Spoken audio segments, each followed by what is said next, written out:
Hello friends, स्वागत है आप लोग का एनसीईआरटी जोन में। लुसेंट का फिजिक्स डिस्कस कर चुके हैं। कौन कौन चैप्टर अभी बचा हुआ है वो पहले मैं बता दूं। 15 चैप्टर तक डिस्कस कर चुके हैं। जो आपका नया वाला है एडिशन, उसमें 15 चैप्टर है। करंट स्टैटिक इलेक्ट्रिसिटी डिस्कस कर चुके हैं। नेक्स्ट चैप्टर आता है करंट इलेक्ट्रिसिटी, जो कि आज डिस्कस करेंगे। उसके बाद आता है चैप्टर मैग्नेटिज्म का। मैग्नेटिज्म डिस्कस करना पड़ेगा। उसके बाद हमें डिस्कस करना है एटॉमिक एंड न्यूक्लियर फिजिक्स। उसके बाद डिस्कस करना है इलेक्ट्रॉनिक्स।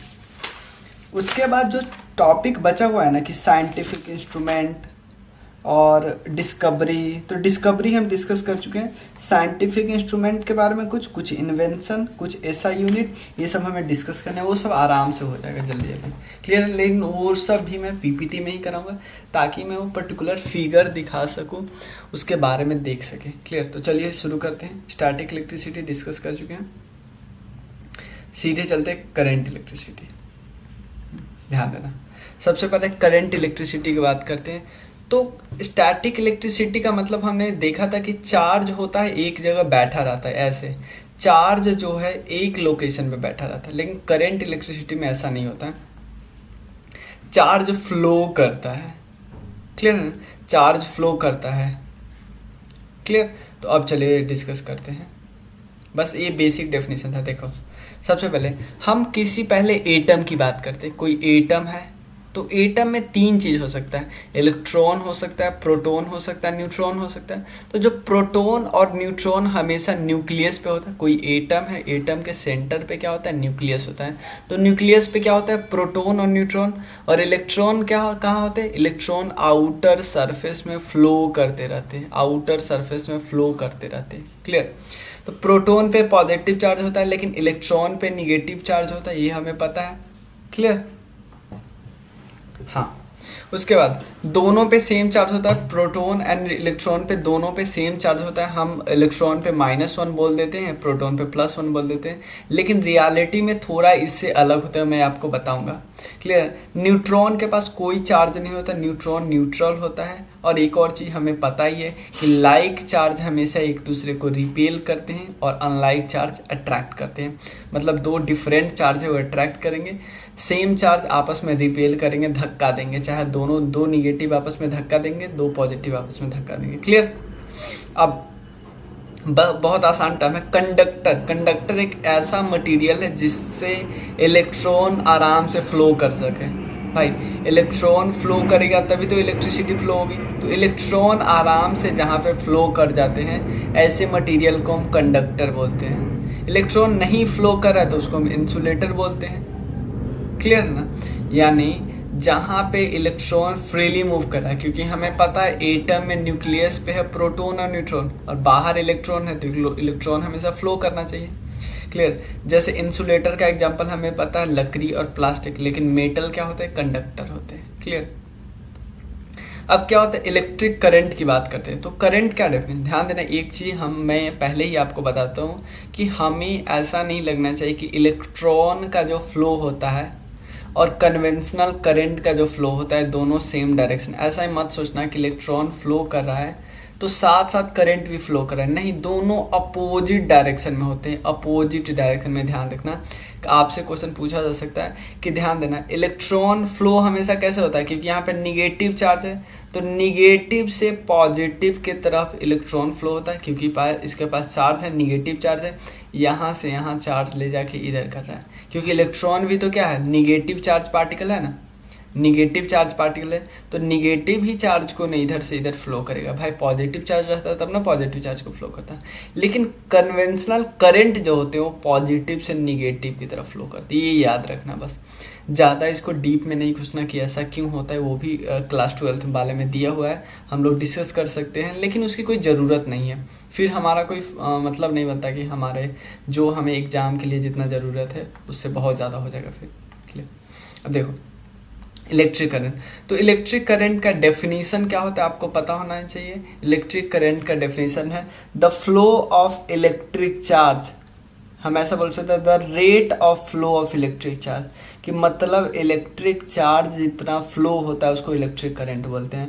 तो यानी नेट चार्ज जो फ्लो हो रहा है एक पर्टिकुलर टाइम में, मान लो एक एग्जांपल लेते हैं, यहाँ से इस पर्टिकुलर 1 सेकेंड में अगर मान लो कभी कभी 2 इलेक्ट्रॉन फ्लो हुआ और अगली बार 500 इलेक्ट्रॉन फ्लो हुआ, तो भाई करंट 500 इलेक्ट्रॉन वाले समय में ज़्यादा होगा ना, 500 इलेक्ट्रॉन वाले में ज़्यादा होगा ना। भले ही डायरेक्शन अपोजिट है, लेकिन इलेक्ट्रॉन कितना फ्लो करता है उस पर डिपेंड करेगा ना करंट कितना ज़्यादा फ्लो करेगा। क्लियर है ना, क्योंकि करंट भले ही ये दोनों डायरेक्शन अपोजिट है, लेकिन क्वांटिटी थोड़ी अलग अलग है। चार्ज का करंट पे इम्पैक्ट होगा ही होगा, जितना चार्ज उतना करंट। क्लियर है ना, तो सिंपल है। The flow of electric charge is known as electric current. और इलेक्ट्रिक करंट को कौन से ऐसा यूनिट क्या है इलेक्ट्रिक करंट का? एम्पियर। चार्ज का क्या ऐसा यूनिट है आपको पता है? चार्ज का ऐसा यूनिट क्या है? कोलम। क्लियर है ना, करंट का हमने देख लिया एम्पियर, पोटेंशियल डिफरेंस का आगे देखेंगे। क्लियर, सॉरी आगे चलिए। अब देखो, it is expressed in terms of rate of flow of charge. इसको कैसे एक्सप्रेस करते हैं? रेट जब भी बात करते हैं ना तो नीचे टाइम आता है। Rate of flow of electric charge. Clear, electric charge का मतलब ऊपर इलेक्ट्रॉन की बात करते हैं और नीचे टाइम, क्योंकि आप प्रोटॉन न्यूट्रॉन की बात ही नहीं कर सकते ना, फ्लो कहाँ करते हैं भाई? न्यूक्लियस पे चिपके रहते हैं। क्लियर, तो ऐसा यूनिट क्या होता है इलेक्ट्रिक करंट का? एम्पियर होता है। मान लिया, ध्यान देना, direction of electric current is same as direction of positive charge. बहुत ध्यान से सुनना, पॉजिटिव टू निगेटिव फ्लो हो रहा है। मान लेते हैं पॉजिटिव चार्ज से निगेटिव चार्ज की तरफ ऐसे फ्लो हो रहा है। कन्वेंशनल करंट का भी तो यही डायरेक्शन है, यही तो मैं कर रहा हूँ। Direction of electric current is same as the direction of positive charge, लेकिन इलेक्ट्रॉन का फ्लो क्या है? इस डायरेक्शन में, तो इलेक्ट्रॉन के फ्लो के ऑपोजिट में काम करेगा। समझ रहे हो ना कि निगेटिव चार्ज जिसे हम इलेक्ट्रॉन कहते हैं उसके अपोजिट डायरेक्शन में काम करता है कन्वेंशनल करंट। क्लियर, कोई दिक्कत नहीं है, समझ गए। अब नेक्स्ट फैक्ट्स क्या है? मेटल वायर में इलेक्ट्रिक करंट इसीलिए सेटअप होता है क्योंकि वहां पे इलेक्ट्रॉन फ्लो करते हैं। सिंपल, मेटल वायर जिसकी हम बात करते हैं वहां पे करंट इसलिए फ्लो करता है क्योंकि वहां पे इलेक्ट्रॉन होता है। तो नॉर्मल बात है, हमें पता ही है। और हमें ये भी पता है कि करंट का ऐसा यूनिट क्या होता है? एम्पियर। क्लियर है ना, तो 1 एम्पियर का मतलब क्या हुआ? 1 एम्पियर का मतलब हुआ, ध्यान देना, 1 एम्पियर का मतलब हुआ कि भाई यहाँ से एक एंड से, जैसे मान लो यहाँ से एक एंड से यहाँ निगेटिव है, निगेटिव से इधर इलेक्ट्रॉन फ्लो के इधर आ रहा है ना, तो कितना इलेक्ट्रॉन? 1 एम्पियर का मतलब कितना इलेक्ट्रॉन यहाँ से यहाँ जा रहा है? 1 इलेक्ट्रॉन का मतलब है, 1 एम्पियर का मतलब है 6.28 इंटू 10⁻18 इलेक्ट्रॉन फ्लो कर रहा है 1 सेकेंड में। क्योंकि हमें पता है ना एम्पियर का मतलब होता है 1 ampere equal to rate of flow of electron. कितना इलेक्ट्रॉन? 6.28 इंटू 10⁻18 कितने सेकंड में? 1 सेकंड में। क्योंकि नीचे है ना, टाइम का यूनिट नीचे है ना, इतना चार्ज डिवाइडेड बाई इतना सेकेंड। 1 सेकेंड कितना चार्ज? 6.28 इंटू 10⁻18 और कितने सेकंड में? 1 सेकंड में। क्लियर है ना, आपसे ये भी पूछा जा सकता है कि 1 एम्पियर का मतलब कितना, 1 सेकेंड में कितना चार्ज का फ्लो, कितना चार्ज का फ्लो? तो आप बता देना 6.28 इंटू 10⁻18 इलेक्ट्रॉन। क्लियर, नेक्स्ट देखो, अब बात आता है रेसिस्टेंस। रेसिस्टेंस का मतलब क्या है? जैसे मान लो आप यहाँ पे जा रहे हो, कोई बंदा आपको रोकने का ट्राई कर रहा है, तो इसको क्या हम बोलेंगे? रेसिस्टेंस क्रिएट कर रहा है, आपको जाने ही नहीं देना चाह रहा है। तो रेसिस्टेंस क्या है? अपोजिट है फ्लो ऑफ चार्ज को। आप आराम से फ्लो कर रहे थे, लेकिन आराम से बंदा फ्लो कर रहा था, लेकिन कोई इसको रोकने लगा, इसको हम बोलेंगे रेसिस्टेंस। रेसिस्टेंस को मेजर कैसे करते? ओम में मेजर करते, ओम।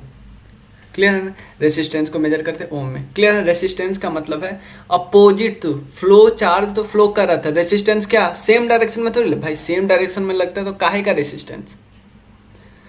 हमेशा अपोजिट। आप आगे बढ़ोगे तभी तो कोई रोकेगा, आप बैठे रहोगे काहे कोई रोकेगा? समझ रहे हो ना, सेम यही बात है। तो अब नेक्स्ट एक टर्म है, हाँ नेक्स्ट एक टर्म है, हाँ पोटेंशियल डिफरेंस। अब पोटेंशियल डिफरेंस की बात करते हैं। यहाँ पे हमेशा आपने देखा होगा ऐसे वोल्ट लिखा रहता है, ऐसे वोल्ट, 5 वोल्ट, 10 वोल्ट, तो यही है पोटेंशियल डिफरेंस। तो पोटेंशियल डिफरेंस क्या है? वर्क डन पर यूनिट चार्ज। ध्यान देना, वर्क डन वर्क डन, जो काम करते हैं पर unit charge, is taking charge from one point to another point is known as potential difference. Simple है। 1 volt is defined as a potential difference to if 1 joule of work is done to move 1 coulomb charge from। एक चीज simple बात कर रहे हैं कि भाई यहाँ पे इलेक्ट्रॉन है, आपके यहाँ से इलेक्ट्रॉन को ले जाना है, यहाँ ले जाना है। ये डायरेक्शन किसका? इसके फ्लो ऑफ करेंट का डायरेक्शन। आपको पता है करेंट उल्टा होता है इलेक्ट्रॉन को। आप इलेक्ट्रॉन को यहाँ से यहाँ ले जाना है, तो आपको ध्यान देना। अगर एक कोलम्ब चार्ज ले जाना है, उसमें आपकी 1 जूल एनर्जी खपत हो रही है, तो उसको हम 1 वोल्ट बोलेंगे। क्लियर है ना? 1 कोलम्ब चार्ज को ले जाना है जिसमें आपको 1 जूल एनर्जी लग रही है। कोलम्ब मतलब चार्ज का यूनिट, जूल मतलब वर्क की एनर्जी। इतना 1 कोलम्ब चार्ज को ले जाने में 1 जूल की एनर्जी लगेगी, उसको 1 वोल्ट बोलते हैं पोटेंशियल डिफरेंस। तो यही है वर्क डन पर यूनिट चार्ज, कि वर्क आपको काम करना चाह रहा है। पर यूनिट का हमेशा मतलब नीचे नहीं होता है, पर यूनिट का मतलब है आपको कितना काम करना पड़ रहा है चार्ज को उठा के एक जगह से दूसरे जगह ले जाने के लिए। बस आपको टोटल कितना वो काम करना पड़ रहा है एक जगह से उठा के दूसरे जगह ले जाने में, इसको बोलते हैं। क्लियर? तो हमने देख लिया डायरेक्शन हमें पता है, कन्वेंशनल का कौन है, ये है, और इलेक्ट्रॉन दोनों अपोजिट डायरेक्शन में आप देख रहे हो साथ साथ। तो the unit of potential difference का यूनिट क्या होता है? वी। आप ऐसे साथ में रख के याद कर सकते हैं कि चार्ज का भाई कोलम मान लिए, याद कर लिए, करेंट एम्पियर और पोटेंशियल डिफरेंस का वोल्ट। अब देखते हैं ओम्स लॉ क्या बोलता है। ओम्स लॉ क्या बोलता है? Simple, potential difference between 2 point is directly proportional to the current. ध्यान देना, पोटेंशियल डिफरेंस बिटवीन 2 पॉइंट, इसका यहाँ की पोटेंशियल डिफरेंस, यहाँ की पोटेंशियल डिफरेंस, क्योंकि यहाँ से चार्ज आपको यहाँ ले जाना है, तो एक चार्ज को ले जाने में आपको कितना काम करना पड़ेगा, यही तो यहाँ से यहाँ के बीच पोटेंशियल डिफरेंस है। समझ रहे हो ना? तो यहाँ पे सिंपल बताया, ओम्स लॉ सिंपल बताया है कि पोटेंशियल डिफरेंस हमेशा क्या होगा? डायरेक्टली प्रोपोर्शनल होगा। किसके? करंट के। ध्यान देना, 2 अलग अलग हम चीज बात कर रहे हैं। यहाँ पे हम बात कर रहे थे किसकी? चार्ज की। और यहाँ पे हम किसकी बात करें? करंट की। दोनों अलग अलग डायरेक्शन में। चार्ज को हम कूलम से ये नापते हैं, कूलम उसका यूनिट है, और करंट का क्या है? एम्पियर है। तो दोनों अलग अलग समझो पोटेंशियल डिफरेंस वाले डेफिनेशन में, क्योंकि अगर साइंस बैकग्राउंड से नहीं हो तो हम ऐसे छोटे छोटे चीज में मिस कर देते है ना। देखो, तो पोटेंशियल डिफरेंस बिटवीन 2 पॉइंट के बीच जो पोटेंशियल डिफरेंस है, इन दोनों पॉइंट के बीच जो पोटेंशियल डिफरेंस है, वो डायरेक्टली प्रोपोर्शनल है किसके? करंट के। लेकिन एक कंडीशन है कि टेम्परेचर हम कांस्टेंट होना चाहिए। ऐसा नहीं कि टेम्परेचर आप बढ़ा दोगे तो ये रिलेशनशिप सेम रहेगा, नहीं, बिल्कुल भी नहीं। तो पोटेंशियल डिफरेंस, ध्यान देना, potential difference directly proportional to current. तो पोटेंशियल डिफरेंस जब प्रोपोर्शनलिटी साइन हटाते हैं तो नॉर्मली एक कांस्टेंट आता है। तो कांस्टेंट हमने क्या ले लिया? आर ले लिया, क्योंकि आर को हम क्या बोलते हैं? रेसिस्टेंस बोलते हैं, रेसिस्टेंस। क्लियर? तो एसआई यूनिट रेसिस्टेंस का क्या है? एसआई यूनिट है रेसिस्टेंस का ओम। तो एसआई यूनिट का मतलब क्या हुआ?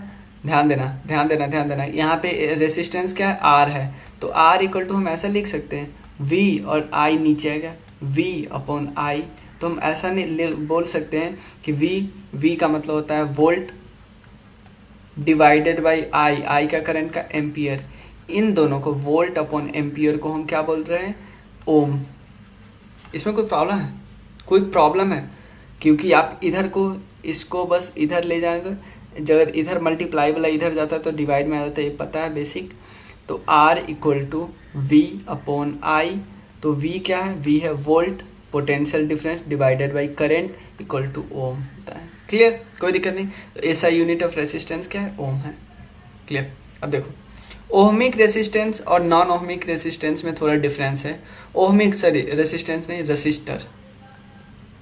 रेसिस्टर्स का मतलब ऐसे रेसिस्टर का मतलब होता है ऐसे चीज जो ओम्स लॉ को फॉलो करता है। ओहमिक रेसिस्टर का मतलब होता है, और रेसिस्टर का मतलब सिंपल है, जो इलेक्ट्रॉन के जो करंट के फ्लो को रोक रहा है, जो करंट के फ्लो को रोकता है। सिंपल, रेसिस्टेंस का मतलब यही होता है कि जो रोकने का काम करता है, यही तो है कि मतलब देखो, resistance is the opposition of flow of charge, मतलब चार्ज के फ्लो को रोकने का ट्राई करता है ना, कि फ्लो हो रहा है चार्ज का फ्लो यानी करंट को रोकता है। क्लियर? हाँ, तो आप देखो ओहमिक रेसिस्टेंस क्या होते हैं, जो ओम्स लॉ को फॉलो करते हैं, और ओहमिक रेसिस्टर का जो करंट होता है वो डायरेक्टली प्रोपोर्शनल होता है वोल्टेज के, V directly proportional to I। ये तो नॉर्मल बात है ना भाई। ओम्स लॉ को जो फॉलो करेगा वो ये नहीं, ओम्स लॉ का जो रजिस्टर है वो इसी को फॉलो नहीं करेगा तो काहे का ओम्स लॉ का रजिस्टर। क्लियर? नॉन ओहमिक जो होता है, एक तो क्या होता है ओम्स लॉ को फॉलो नहीं करता है, और कोई ऐसा लीनियर रिलेशनशिप नहीं है, जब मन होता है बढ़ जाता है, जब मन होता है घट जाता है। क्लियर ना? मतलब V हमेशा डायरेक्टली प्रोपोर्शनल टू I नहीं होगा, ये मैं बता रहा हूँ। नॉन ओहमिक में कभी कभी V इनडायरेक्टली प्रोपोर्शनल भी I हो जाता है, कि इसका मतलब V और I का डायरेक्टली का मतलब क्या होगा, V इंक्रीज तो I इंक्रीज, लेकिन यहाँ पे कभी कभी ऐसा हो सकता है V इंक्रीज लेकिन I डिक्रीज। क्लियर? अब नेक्स्ट है कंडक्टेंस का मतलब क्या होता है। कंडक्टेंस ऑब्वियसली आपको पता है, कंडक्टेंस। रेसिस्टेंस का मतलब है रोकना, कंडक्टेंस का मतलब बहने देना, तो सिंपल है, कंडक्टेंस अपोजिट है रेसिस्टेंस का। क्लियर है ना भाई? मान लो ये कोई आप रोक रहे हो, लेकिन कंडक्टेंस का मतलब है उसको धक्का दे रहा है, इसको जाने के लिए बोल रहा है, तो कंडक्टेंस और रेसिस्टेंस आपस में दुश्मन हुए कि नहीं, तो जहाँ पे रेसिस्टेंस होगा कंडक्टेंस भाग खड़ा होगा, और मतलब ऐसे बोल सकते हैं जहाँ जो ज़्यादा अच्छा कंडक्टर होगा रेसिस्टिविटी उसमें कम होगी। कोई भी मेटल जिसकी कंडक्टिविटी बहुत ज़्यादा है ऑब्वियसली उसकी रेसिस्टिविटी कम होगी। कोई मेटल अपने से इलेक्ट्रॉन फ्लो करने दे रहा है तो रोक कहाँ रहा है। क्लियर? तो कंडक्टेंस को हम किससे डिनोट करते हैं, G से। तो कंडक्टेंस इक्वल टू क्या होता है, 1 अपॉन रेसिस्टेंस। तो ध्यान देना, conductance equal to 1 upon resistance. तो रेसिस्टेंस की यूनिट क्या है, 1 अपॉन ओम। ऊपर ले जाएगा तो क्या होगा, ओम -1। ओम -1 को हम महो भी बोलते हैं और साइमन भी बोलते हैं, SIEMEN। क्लियर? कोई दिक्कत नहीं, ओम पे पावर -1, क्योंकि उल्टा है ना, इसमें कोई प्रॉब्लम है भाई? हाँ, चलिए आगे चलते हैं। अब नेक्स्ट है फैक्टर ऑन व्हिच, कुछ फैक्टर ऐसे हैं जिसमें resistance of the conductor depend करता है। मतलब किसी कंडक्टर की रेसिस्टेंस कितनी होगी, या ज़्यादा होगी कम होगी, 4 फैक्टर पे डिपेंड करेगा। क्लियर? किस पे, लेंथ पे मतलब हम ऐसा बोल सकते हैं रेसिस्टेंस डायरेक्टली प्रोपोर्शनल होगा लेंथ पे। क्लियर? और दूसरा इनवर्सली प्रोपोर्शनल होगा एरिया के। एरिया का मतलब क्या होता है, इस क्रॉस सेक्शन का एरिया, मैं इसकी बात कर रहा हूँ। देखो जितना ज़्यादा लेंथ होगा रेसिस्टेंस उतना ज़्यादा होगा, लेकिन जितना ज़्यादा एरिया होगा उतना कम रेसिस्टेंस होगा। तो resistance indirectly proportional to area, मतलब एरिया ज़्यादा रेसिस्टेंस कम। भाई सिंपल बोलो ना। यहाँ पे अगर आपके पास जाने के लिए एरिया ज़्यादा है तो कहाँ है, एरिया अगर ज़्यादा है तो चिपका आप क्यों रहे हो, क्योंकि आप एरिया को कम कर रहे हो। एरिया को फैलाओ ना, थोड़ा भाग जाएगा भाई ये। एरिया को फैलाओ, जैसे यहाँ पे थोड़ा आप स्पेस दो ना, इसको थोड़ा, एरिया का मतलब मैं क्या करना चाह रहा हूँ, इस पे इसको आप थोड़ा और ऊपर करो ना, ये वाला जो है ना ये ऐसे है, इसको थोड़ा नीचे लाओ, भाई भाग जाएगा ये। समझ रहे हो ना कि आपका रेसिस्टेंस कोई काम का नहीं रहेगा जब, क्योंकि आप क्या कर रहे हो, इसके एरिया को कम ही कर रहे हो, लेकिन रेसिस्टेंस और एरिया में क्या है, इनडायरेक्टली प्रोपोर्शनल। जैसे एरिया होगा रेसिस्टेंस का बाहर में जाए, इसको कोई फर्क ही नहीं पड़ता, ये घुस तो जाएगा ना एटलीस्ट, यही है। इसको बाहर बाकी रेसिस्टेंस का क्या फ़ायदा है, बस इसका अपना काम होना चाहिए। कि अब ये इंसान ये नहीं चाहता कि मैं जब यहाँ से गुजरूँ, ये इंसान ये नहीं चाहता कि मैं जब यहाँ से गुजरूँ, ये इंसान है गुजर गया आराम से, कोई दिक्कत ही नहीं हुई, ये थोड़ी चाहता कि मैं जहाँ से गुजरूँ उसके बाद भी इतना स्पेस इधर खाली हो, इतना स्पेस नहीं चाहता वो। ये बस चाहता है कि बस मुझे जाने के लिए स्पेस मिल जाए। क्लियर? तो रेसिस्टेंस कोई काम का नहीं रहेगा, तो रेसिस्टेंस इनडायरेक्टली प्रोपोर्शनल है एरिया का। एरिया ज़्यादा रेसिस्टेंस कम, एरिया ज़्यादा हुआ इसका, काहे रोकेगा ये। हाँ अब देखो directly proportional to temperature, obviously resistance, temperature ज़्यादा तो रेसिस्टेंस ज़्यादा, और मटेरियल के नेचर पे भी डिपेंड करता है। जिस टाइप का मटेरियल होगा, और मटेरियल ऐसा होगा जो ज़्यादा रेसिस्टेंस करे, कुछ मटेरियल ऐसे होते हैं जो कम रेसिस्टेंस फ्लो करते हैं, कम रेसिस्ट करते हैं। क्लियर। अब एक और नया यूनिट है, resistance equal to resistivity into L by A, क्योंकि हमने अभी तक क्या देखा, resistance directly proportional to area, ना sorry directly proportional to length, लेकिन resistance indirectly proportional to area, इन दोनों को साथ नहीं कर दोगे तो R equal to L upon A, R directly proportional to, तो आर डायरेक्टली प्रोपोर्शनल साइन हटा तो R equal to rho L by A, rho L by ए। तो देखो रो अब आ गया, तो रो को आप इधर लिखते हो, जैसे एल का हमेशा लेंथ लिखते हैं मीटर में, एरिया हमेशा मीटर स्क्वायर में होता है, ये भी आपको पता है। तो मीटर स्क्वायर से मीटर गया तो नीचे क्या बचा, मीटर। तो ध्यान देना है R equal to rho divided by कुछ मीटर, कुछ भी मीटर। तो यहाँ देखो आर को क्या बोलते हैं, ओम, इनटू ये वाला मीटर गया तो ohm metre equal to resistivity. तो हम ऐसे नहीं बोल सकते resistivity equal to ohm metre, यानी यूनिट हम रेसिस्टिविटी के क्या बोल सकते हैं, ओम मीटर नहीं बोल सकते। भाई नहीं समझ में आया, एक बार और मैं बता रहा हूँ।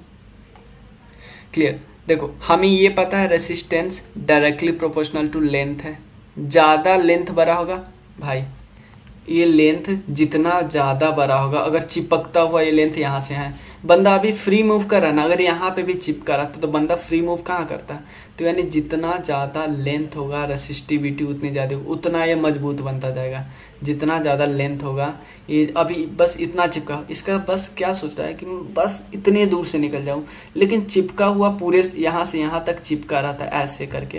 तो ये क्या होता है, यानी जितना ज़्यादा लेंथ, लेंथ का मतलब ये होता है ना, उतना ज़्यादा रेसिस्टिविटी, समझ रहे हो ना। तो यहाँ समझो R directly proportional to L है, R indirectly proportional to area है, इन दोनों को साथ मिला दो तो R directly proportional to L upon A है। तो आर इक्वल्स टू, जब प्रोपोर्शनलिटी साइन हटाते हैं तो आता है रो, इसको हम बोलते हैं रेसिस्टिविटी, रेसिस्टिविटी एल अपॉन ए।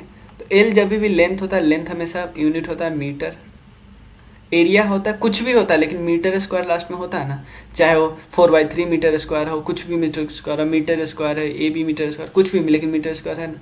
तो मीटर से और ये नीचे वाला चल गया, एक एक चला गया ना, तो यहाँ नीचे क्या बचा, मीटर। देखो रेसिस्टेंस इक्वल टू रेसिस्टिविटी, नीचे हम सीधा नीचे यूनिट ले आ गए, मीटर ले आ लिए। तो देखो रेसिस्टेंस का यूनिट क्या है, ओम, और ये मीटर, इधर क्रॉस मल्टीप्लिकेशन होगा तो ओम मीटर। तो रेसिस्टिविटी का यूनिट क्या हो गया, ओम मीटर नहीं आएगा। कोई दिक्कत है भाई बताओ। अब देखो रेसिस्टिविटी में मेटल का वैरी करता रहता है, 10.8 से लेकर 10⁻⁻8 से लेकर 10⁻⁻8 से 10⁻⁻6। इसका मतलब मेटल का बिल्कुल कम होता है रेसिस्टिविटी। मेटल से इलेक्ट्रॉन इतना जल्दी फ्लो करता है ना, तभी तो हमें एक जगह मेटल को टच करते दूसरे जगह करंट इतनी जल्दी लग जाता है। क्लियर है। तो रेसिस्टिविटी लेकिन इंसुलेटर का इतना ज़्यादा होता है, लकड़ी से कहाँ फ्लो करता है इलेक्ट्रॉन, तो उसकी रेसिस्टिविटी बहुत ज़्यादा होगी। कॉपर एल्यूमिनियम का बहुत ज़्यादा होता है, और ये तो हमने पता ही कर लिया, resistance equal to resistivity into length upon cross sectional area. ठीक है। अब जब रेसिस्टेंस को सीरीज में लगाते हो तो फाइनल जो होता है ना, हमेशा उसका फाइनल होता है सिंपल ऐड कर देते, ज़्यादा ध्यान नहीं दो इस पर, और उस पर जो पोटेंशियल डिफरेंस होता है वो भी सिंपल ऐड हो जाता है। क्लियर ना, पोटेंशियल डिफरेंस भी ऐड हो जाता है।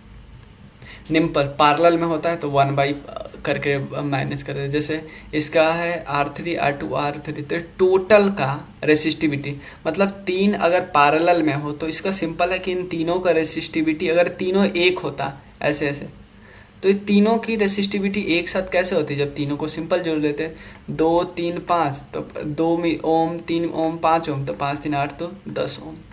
लेकिन यहाँ पे अगर ऐसा होता 2 ओम 3 ओम 5 ओम, तो ऐसे ऐड करते हैं 1 अपॉन टोटल, आरपी को हम टोटल बोलते हैं, अपॉन 1/2 प्लस 1/3 प्लस 1/5, फिर ऐसे जोड़ते हैं कि इसका एलसीएम कितना होगा 30, तो 15 प्लस 10 प्लस 6 27/30, तो 1/RP होगा 27/30, तो आरपी क्या होगा उल्टा कर देते हैं तो 30/27, तो इतना हुआ टोटल। उस समय कितना था, उस समय था 10, लेकिन अब कितना हुआ 30/27। यानी पैरेलल में हो तो कम जाता है, आपको है ना, पैरेलल में जब रेसिस्टेंस हो तो उसका टोटल है ना बहुत कम गया ना, वो भाई इतना कम गया कि 1 से भी ज़्यादा कम, 1 के आसपास हो गया।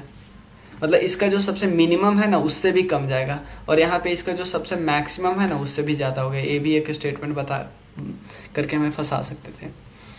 अब नेक्स्ट है इलेक्ट्रिक पावर। बहुत आसान है। पावर का तो मतलब है कि simple, the rate at which electric energy is dissipated और consume in an electric current.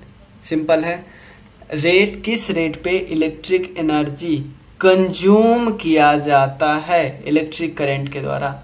Simple है, electric power equal to potential difference into current. ये याद रख लो, electric power equal to potential difference into current. Electric power equal to potential difference into current, मतलब कि कितनी energy consume की जाती है इलेक्ट्रिक करंट के द्वारा। सिंपल। तो ये फॉर्मूला आप याद रखना। इसका एसआई यूनिट क्या होता है, वाट होता है, वाट। क्लियर है। P इक्वल टू वी आई है ना। तो आप यहाँ पे ये कैसे आ गया फिर भैया, ये कैसे आ गया? तो आपको एक चीज़ मैं बताता हूँ, P इक्वल टू होता है V इंटू आई, और V का वैल्यू होता है I इंटू आर। यहाँ पे मैंने कहीं लिखा है potential difference, V equal to, यहाँ पे मुझे लिख देना चाहिए था, V इक्वल टू होता है current into R resistivity, V equal to I into R. ये ध्यान रखिएगा, एक चीज़ यहाँ पे याद रखिए, V इंटू आर। तो यहाँ पे V, हाँ, तो V के जगह पे यहाँ पे आई आर रखते थे, तो P इक्वल टू V के जगह पे आई आर इंटू ये वाला I, तो क्या होगा, I इंटू आई क्या होगा, आई स्क्वायर आर। क्लियर है ना, आई स्क्वायर आर। या हम इसमें ऐसे भी कर सकते हैं कि हमने अभी तक V के जगह पे आई आर रखा है, अब हम I के जगह पे लिख देते हैं, I के जगह पे लिख देते हैं P/V। क्लियर है ना, तो ये आ जाएगा। क्लियर, आप याद ध्यान रख लिएगा। चाहे इसमें इसको नहीं भी याद रखिएगा तो कोई दिक्कत नहीं, लेकिन ये याद रखिए आप कि कॉमर्शियल यूनिट क्या होता है, commercial unit of electric energy क्या होता है, किलोवाट पर आवर। जो हमारा जो यूनिट नहीं आता है घर पे, वो ये होता है kilowatt per hour, kilowatt hour, कि 1 घंटा में इतना पावर लगा है, इतना किलो, क्योंकि वॉट सिर्फ करेंगे तो बहुत ज़्यादा हो जाएगा, इसलिए किलो वॉट कर देते हैं। 1000 वॉट इक्वल टू 1 किलोवाट, ये तो आपको पता ही है। अब नेक्स्ट है, किलोवाट को हम ऐसा भी कहते हैं, बोर्ड ऑफ ट्रेड यूनिट बोलते हैं, क्योंकि ट्रेड होता है इससे। अब ध्यान देना, electric company is a larger unit, मतलब electric company use a larger unit जो कि किलोवाट आवर यूज करती है।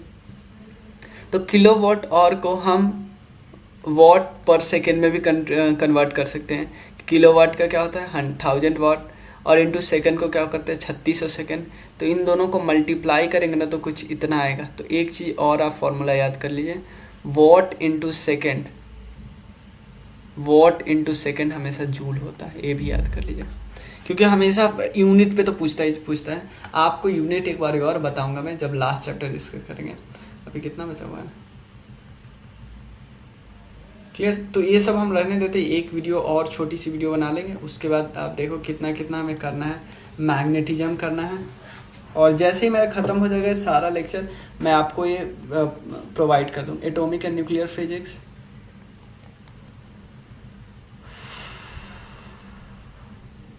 और उसके बाद मतलब इसमें 2 एटलीस्ट लगेगा। क्लियर। तो मिलते हैं फिर। और क्या करना, अगर आप लोग को लगता है कि इससे फ़ायदा हो रहा है, तो अपने दोस्तों को ज़रूर शेयर करना, और कंट्रीब्यूट भी कर सकते हैं अगर चाहते हो तो 9582062485। इस पर कुछ भी कर सकते हो, UPI, पेटीएम, गूगल पे, कुछ भी। चलो मिलते हैं फिर। Thank you so much. यहाँ तक हो चुका है। और एक चीज़ मैं आपको बता दूं कि आप ये मत सोचना कि किसी दिन वीडियो नहीं आएगा तो मैं उस दिन काम नहीं करता रहता हूँ। मेरा अब मेन फोकस क्या हो गया, क्योंकि आपको जल्दी से जल्दी डिलीवर करना है, और क्योंकि आपको पता है, क्योंकि हम अभी क्या क्या कर रहे हैं, ये वीडियो मैं पिछले वाले वीडियो में ही ऐड कर दूंगा, बस 2 मिनट बात कर रहे हैं, कुछ 1 मिनट बस आपको बता दे रहा हूँ। जैसा कि आपको पता है NCERT का हम समरी कर रहे हैं, पॉलिटी का 3 लेक्चर कर रहे थे। फिर मुझे लगा कि मैं 1 से 2 दिन में, पूरे 2 दिन में आराम से बैठ के मैं उसका PPT पूरा बना लिया। 2 दिन में आराम से बैठ के मैं वीडियो बना लूँगा उसका पॉलिटी, और एक साथ, क्योंकि 2-3 बार में 2 आवर करके एटलीस्ट 5 आवर की वीडियो, और एकदम कंप्लीट 5 आवर की जैसे वीडियो आएगी, और उसके बाद मैं अपलोड कर दूंगा एक बारी में। जैसे आपको पता है कि बहुत अच्छा होता है कि आप शुरू करो, एक चैप्टर ख़त्म, एक पूरा बुक खरीदो। यही मेरा प्लान है। अब बहुत सारे NCERT के साथ भी मैं करूँगा, क्लियर है ना? तो चलिए शुरू करते हैं। बस यहाँ पे हाँ देखो, एमीटर की बात करते हैं। एमीटर, ध्यान देना, एमीटर क्या मेजर करता है? एमीटर मेजर करता है करंट को। ध्यान देना, करंट को सिंपल बता देता है कि एक एमीटर का सिंपल मतलब है, आपसे क्वेश्चन पूछा जा सकता है कि एमीटर किसको मेजर करता है, तो करंट को। तो आपसे ये भी क्वेश्चन पूछा जा सकता है कि अगर मान लो करंट का यूनिट क्या होता है, आपको पता है? ऐसा यूनिट होता है एम्पियर, ये तो पता है हमें। तो अगर करंट अच्छे से फ्लो कर रहा है, इसका क्या मतलब, इसे हम क्या अंदाज़ा लगा सकते हैं कि भाई वहाँ पे उतना कम रेसिस्टेंस होगा। जितना रेसिस्टेंस का मतलब है कोई आपको दबा रहा है, आपको दबाने का मतलब होगा कब, क्या आपको दबाने का मतलब क्या है कि आप रुक जाओगे। आपको कोई दबाएगा, कोई पकड़ेगा तो आप रुक जाओगे। लेकिन क्या होगा, एमीटर में क्या होता है, एमीटर में क्या होगा, अगर कोई एमीटर क्या करता है, एमीटर का काम क्या है? एमीटर का काम है सिर्फ और सिर्फ इलेक्ट्रिक करंट को मेजर करना। तो कोई ऐसा एमीटर जिसका रेसिस्टेंस बिल्कुल जीरो हो, उसको हम आइडियल एमीटर कर देंगे ना भाई, उसको कोई रोक ही नहीं रहा है, उसमें जितना करंट फ्लो हो रहा है पूरा हमें पता चल रहा है। तो एमीटर क्या करता है, करंट को मेजर करता है, करेक्ट। सेकेंड है वोल्ट मीटर। क्या है वोल्ट मीटर? सिर्फ और सिर्फ पोटेंशियल डिफरेंस को मेजर करता है, पोटेंशियल डिफरेंस। जैसे हमें पता है, एक चीज मैं फिगर दिखा रहा हूँ, हाँ, पोटेंशियल डिफरेंस को यहाँ से यहाँ के बीच जो पोटेंशियल डिफरेंस है उसको मेजर करता है। सबसे पहले आपको पता है पोटेंशियल डिफरेंस होता क्या है? पोटेंशियल डिफरेंस होता है एक चार्ज को यहाँ से यहाँ ले जाने के लिए, एक साइड से दूसरे साइड ले जाने के लिए जितना काम करना पड़ा है, जितना वर्क डन करना पड़ा है पर चार्ज, उसी को हम पोटेंशियल डिफरेंस बोलते हैं। पोटेंशियल डिफरेंस का क्या यूनिट होता है? वोल्ट। क्लियर? अब देखिए, अब ध्यान से देखिए इसको, वोल्ट मीटर क्या है? ऑब्वियसली पोटेंशियल डिफरेंस का यूनिट होता है, तो नाम वहीं से आया है। पोटेंशियल डिफरेंस का ऐसे यूनिट वोल्ट, तो नाम वहीं से आया। वोल्ट मीटर क्या करता है? इलेक्ट्रिकल पोटेंशियल डिफरेंस दो पॉइंट के बीच को मेजर करता है। क्लियर? Electric difference. तो अगर आइडियल वोल्ट मीटर कौन होगा? आइडियल वोल्ट मीटर होगा जिसका रेसिस्टेंस इन्फिनिटिव होगा। इसका मतलब आप क्या बता रहे हो भैया, बताओ। देखो, पोटेंशियल ये है प्लस, ये है माइनस, यहाँ से यहाँ आपको करंट जा रहा है। तो अगर मान लो एग्जाम्पल लेते हैं, तो जितना ज़्यादा आपको काम करना पड़ेगा यहाँ से यहाँ चार्ज ले जाने के लिए, ध्यान देना, जितना ज़्यादा काम करना पड़ेगा पोटेंशियल डिफरेंस उतना ज़्यादा। तो पोटेंशियल डिफरेंस ज़्यादा कब होगा, बहुत ज़्यादा कब होगा? जब आपको यहाँ से चार्ज ले जाने में, कहाँ, यहाँ से यहाँ तक पहुँचाने में आपकी फट गई। क्लियर है? मतलब आपको इतना पावर, इतना काम करना पड़ा यहाँ से यहाँ तक चार्ज ले जाने में, जिसको पूछे ही मत। क्लियर? तो आइडियल वोल्ट मीटर का रेसिस्टेंस इन्फिनिटिव होता है। भाई रेसिस्टेंस इन्फिनिटिव है का मतलब क्या है? आप पूरा दम लगा रहे थे, लेकिन कोई पीछे से आपको रेसिस्ट कर रहा था, आप काम ही नहीं, अपने चार्ज को आगे ले ही नहीं जा पा रहे थे। आप अपने चार्ज को यहाँ से यहाँ तक आराम से ले जाते तो पोटेंशियल डिफरेंस बिल्कुल मिनिमम होगा। लेकिन आप ले ही नहीं जा पा रहे हो, इसका मतलब क्या? पोटेंशियल डिफरेंस मैक्सिमम कैसे होगा? आप क्यों नहीं ले जा रहे हो? भाई सामने से कोई मुझे धक्का दे रहा है। सेम यही होता है, the resistance of ideal voltmeter is infinitive.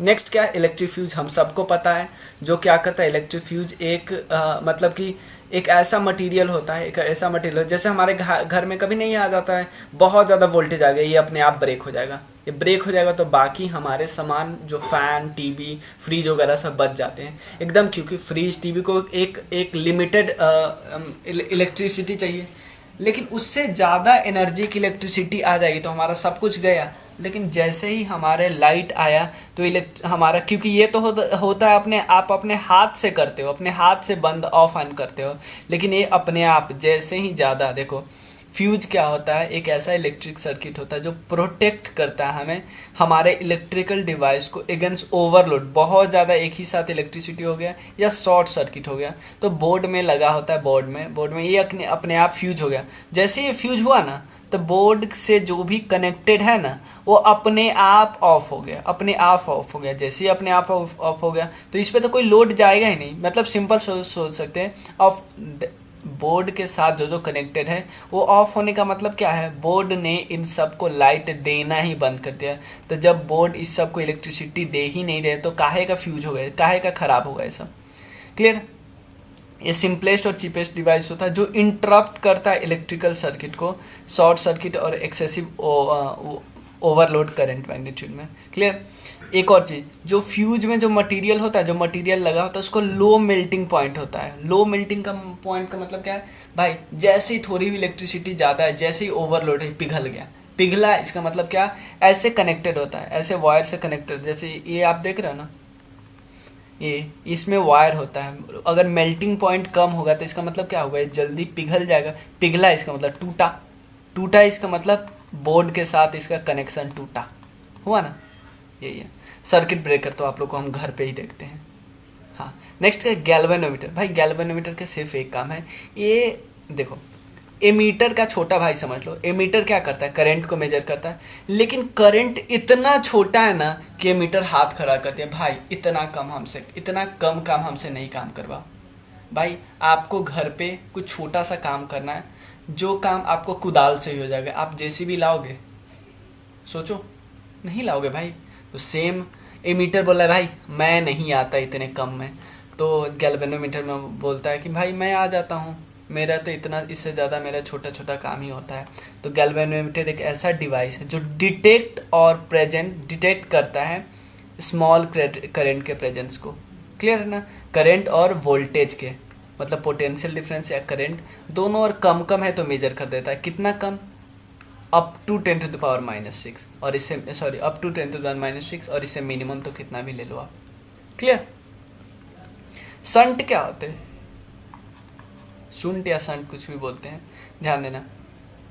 Simple क्या करता है, हाँ देखो ये है मेन पाथ, शंट क्या करता है, इसमें क्या करता है, ये ध्यान देना, बहुत आपसे आराम से ये 2 क्वेश्चन आराम से बन सकते हैं, कई बार पूछा हुआ है। शंट क्या है, एक ऐसी इलेक्ट्रिक डिवाइस है, देखो इलेक्ट्रॉनिक्स में क्या किया जाता है, शंट को it's a wire that create low resistance path for electricity current to allow it pass to another point of the circuit. Simple बात है भाई, हम यहाँ से जा रहे हैं ना, नॉर्मली क्या होना चाहिए, यहाँ से हम जा रहे थे ना भाई, इतना ज़्यादा रेसिस्टेंस पैदा कर रहा था ना, हमको अच्छा नहीं लग रहा था कि भाई हमको चलने ही नहीं दे रहा था।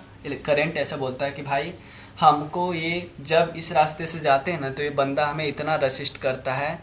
नॉर्मल हमारा अपना का एग्जाम्पल ले लो, हमें किसी से अगर डर लगता रहता तो उसके घर के इलाके से नहीं जाते हैं। क्लियर है ना?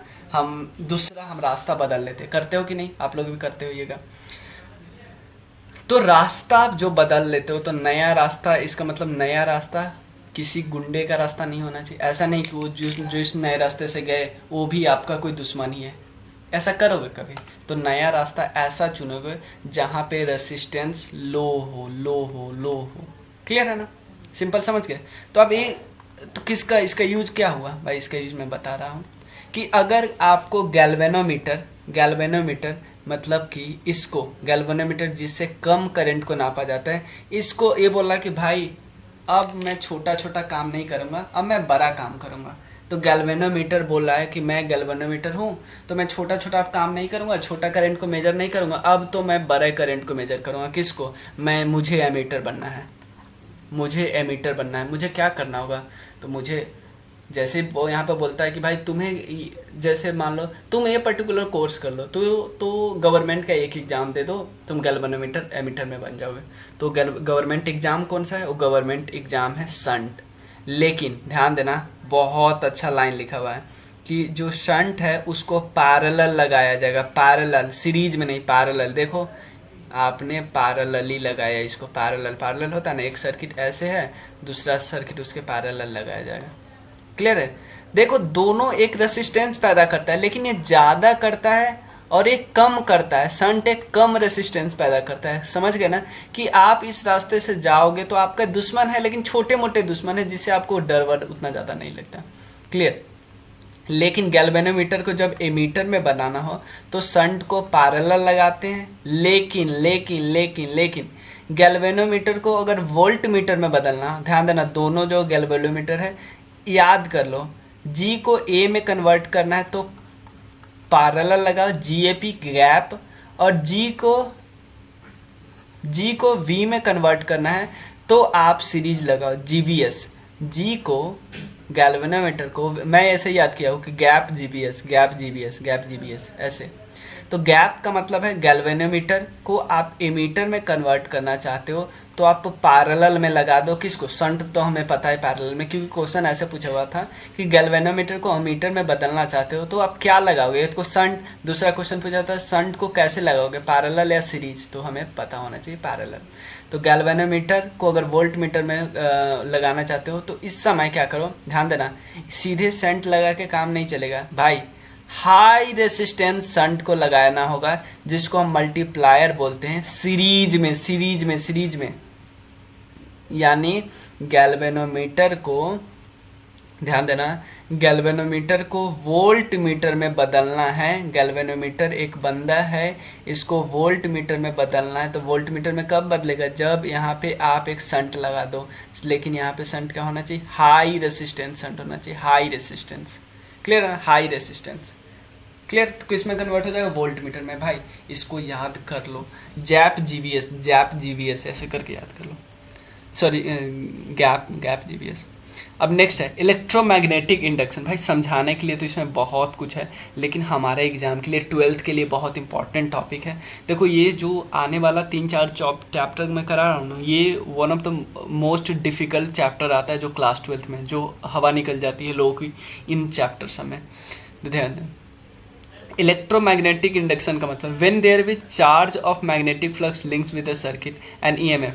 ध्यान देना, जब भी मैग्नेटिक फ्लक्स के साथ मतलब कोई सर्किट है वहाँ से कोई चार्ज वगैरह पास होगा ना, तो वहाँ पे ईएमएफ इंड्यूस हो ही जाएगा। मतलब सिंपल बात, नॉर्मल एक ही भाषा में बोले कि यहाँ से करंट कोई पास हो रहा है ना, यहाँ से कोई करंट पास हो रहा है तो ये कोई अपना फील्ड बना ही लेगा, ऐसा बना लेगा जहाँ पे इसका थोड़ा प्रभाव हो। बस इतना, बस आसान भाषा में समझो।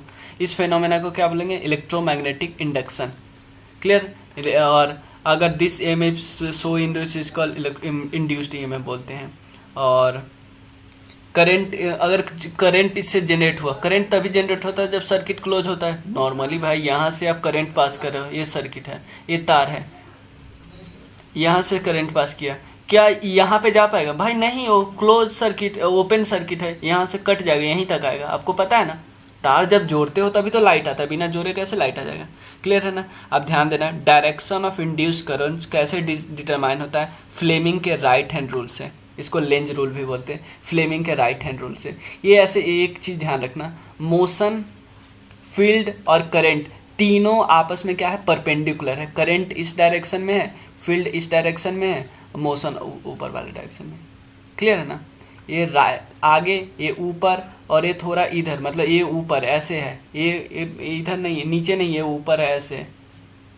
ऊपर हम कैसे लिख सकते हैं? ऐसे, समझ रहे? क्योंकि 2D है तो मैंने समझा था। ये इधर और ये इधर, और ये इधर, ये इधर नहीं, ये ऊपर है, ऊपर इधर। क्लियर? अगर मतलब आप हथेली नीचे में रखते हो, इसको ज़मीन पे रखते हो, तो ये टॉप साइड में है, मिडिल फिंगर ऊपर आता है। क्लियर? अब नेक्स्ट है ट्रांसफॉर्मर। ट्रांसफॉर्मर एक ऐसा डिवाइस है जो, ध्यान देना, एक ऐसा डिवाइस है जो, जैसे हमारे गांव में बहुत जगह ट्रांसफॉर्मर या हर जगह लगा होता है, तो ये क्या करता है? एक जगह ट्रांसफार्मर क्या करता है, एक जगह मेन मतलब मेन जो चैनल होता है वहाँ से यहाँ इलेक्ट्रिसिटी आ जाता है और ये पूरे एरिया में बांटता है। फिर ध्यान देना, एक ऐसा डिवाइस है जो इलेक्ट्रिक एनर्जी को एक अल्टरनेटिंग करंट सर्किट से कई जगह भेजता है। जैसे एक जगह आ गया ट्रांसफार्मर के पास, ये पूरे गांव में भेज रहा है। क्लियर, पूरे गांव में भेज रहा है, आइदर इंक्रीजिंग अप और रिड्यूसिंग, या तो वोल्टेज को बढ़ा के या वोल्टेज को कमा के, जनरली कमा के ही भेजते हैं। ये भी ट्रांसफार्मर भी किस पे काम करता है, इलेक्ट्रोमैग्नेटिक इंडक्शन से। लेकिन यहाँ ध्यान देना, can be only use in alternating current, सिर्फ अल्टरनेटिंग करंट के लिए यूज होता है, डायरेक्ट करंट के लिए नहीं, ये ध्यान रखना भाई। इसको आप बताओ कि ज़्यादा समझाने की ज़रूरत है। ये 3 टॉपिक और बचा है, ध्यान देना। एसी डायनेमो क्या होता है, AC dynamo, AC generator is a electric generator that convert mechanical energy into electrical energy. ध्यान देना, मैकेनिकल एनर्जी, जैसे मान लो कभी कभी नहीं देखते हो, जो हमारे यहाँ हाइड्रो इलेक्ट्रिक से एनर्जी प्राप्त होती हैं, जो रिवर वगैरह से एनर्जी जो प्राप्त होता है, वो ऐसे ही तो करते हैं, डायनामो को घुमा देते, डायनामो में घूमती जाती है, यानी मैकेनिकली घूमती है, उससे इलेक्ट्रिसिटी जनरेट किया जाता है। यही है एसी डायनामो। क्लियर है ना। और ये भी इलेक्ट्रोमैग्नेटिक इंडक्शन के प्रिंसिपल पे काम करता है।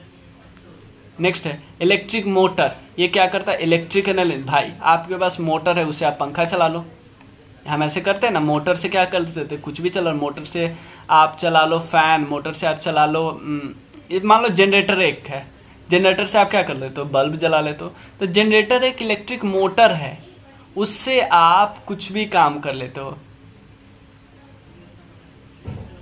हाँ मतलब सॉरी, इलेक्ट्रिकल एनर्जी मतलब कोई इलेक्ट्रिसिटी है, ध्यान देना, सॉरी उल्टा मैंने बोले, कोई इलेक्ट्रिसिटी है और इससे आप, क्योंकि वो वाला तो उल्टा ये वाला है ना। क्लियर।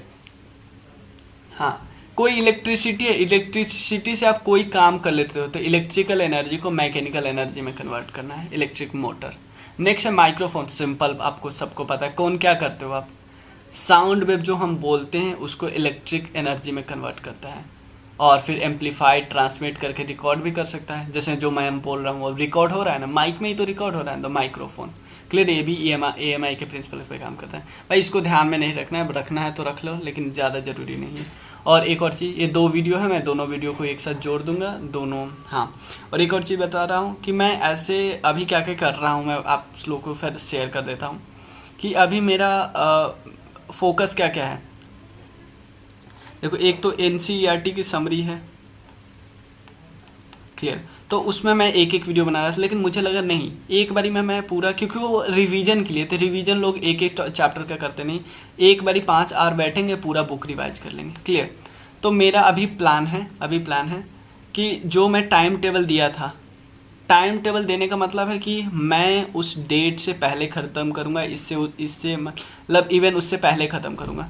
लेकिन अब प्लान थोड़ा चेंज हो गया, अब छोटे छोटे वीडियो नहीं, अब थोड़ी लंबी वीडियो आएगी, और अब जो फोकस मेन होगा वो टॉपिक के कंप्लीशन पे ज़्यादा फोकस होगा, कि मुझे पूरा चैप्टर करना है, भले ही वो 2 घंटे के वीडियो होगा, मुझे 2 चैप्टर एक साथ करने, भले ही वो 3 घंटे वीडियो होगा। क्लियर, क्योंकि अब देखो, पहले क्या होता था, पहले बहुत, जब कोई चैनल नया नया होता है तो लोगों को विश्वास नहीं होता उस चैनल पे कैसा हो रहा है, लेकिन मुझे लगने लगा कि अब क्या है कि अब आप में से बहुत लोगों को भरोसा है कि ये बंदा सही है और ये बंदा सही करा रहा है, तो अब फोकस मेन होना चाहिए कि मुझे अब जिम्मेदारी लेनी होगी। पहले क्या था कि मैं कराऊं या ना कराऊं, लोग आएंगे, कल जो जितना है उसे कर लेंगे, लेकिन अब थोड़ा फोकस चेंज हो गया, क्योंकि अब जितना आपको पता है, जितना जिम्मेदारी आने लगती है उतना मतलब लोड भी बढ़ने लगता है, कि मेरा मेन फोकस होना चाहिए कि जो मैं शुरू किया हूँ उसको ख़त्म करूँ टाइमली, मेन टाइमली होना चाहिए। तो जो NCERT की समरी है, NCERT की समरी, वो मैं अभी भी दिखा सकता हूँ, मैं उसका एक सेकंड,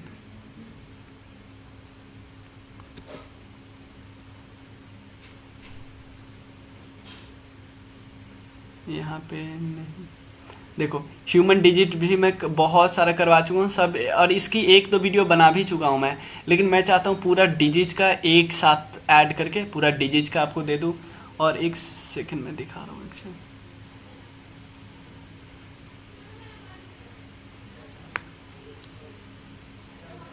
हाँ ये देखो, NCERT की समरी मैं बना रहा हूँ, और समरी मैं काफ़ी हद तक बना चुका हूँ। देखो मैं क्रॉप वगैरह तो बहुत कुछ कर लिया, और देखो ये सब जहाँ बिल्कुल नहीं, जहाँ बिल्कुल इंग्लिश की ज़रूरत नहीं है तो वहाँ पे यहीं पे लिख दिया। और क्लियर। तो मैं बहुत ज़्यादा बना चुका हूँ, लेकिन मैं पूरा दूंगा 2 दिन बाद पूरा वीडियो बना के। और एक और चीज़, जो लोग करंट अफेयर्स डिस्कस कर रहे हैं तो करंट अफेयर्स भी हमारा आएगा, लेकिन करंट अफेयर्स भी क्या करेंगे, उसमें भी 100 क्वेश्चन पर डे, चाहे मेरा 2 घंटे की वीडियो है। और जो लुसेंट आता है ना, लुसेंट में भी थोड़ा और चेंजेस वगैरह करेंगे। लुसेंट भी 100 क्वेश्चन पर डे आएगा, लेकिन लुसेंट में भी ऐसे आएगा, सब टॉपिक वाइज आएगा, टॉपिक वाइज। मेरा उसमें ही मोटिव क्या है, पूरा टॉपिक को कंप्लीट कराना। क्योंकि टेस्ट वेस्ट तो बहुत देते हो आप, लेकिन पहले टॉपिक, मेरा मोटिव होगा, अब टेस्ट जहाँ देते हो देते रहना। मेरा मोटिव है कि मैं भाई आपको टॉपिक कंप्लीट कराऊं, कि उस टॉपिक से एग्ज़ाम में आपको छूटे नहीं। टॉपिक पे मेन फोकस होना चाहिए। क्लियर। एमसीक्यू की मदद से करे या कुछ भी, लेकिन टॉपिक फोकस करना, टॉपिक को कंप्लीट करना मेन मोटिव होना चाहिए। चलो, थैंक यू, बाय बाय, मिलते हैं फिर।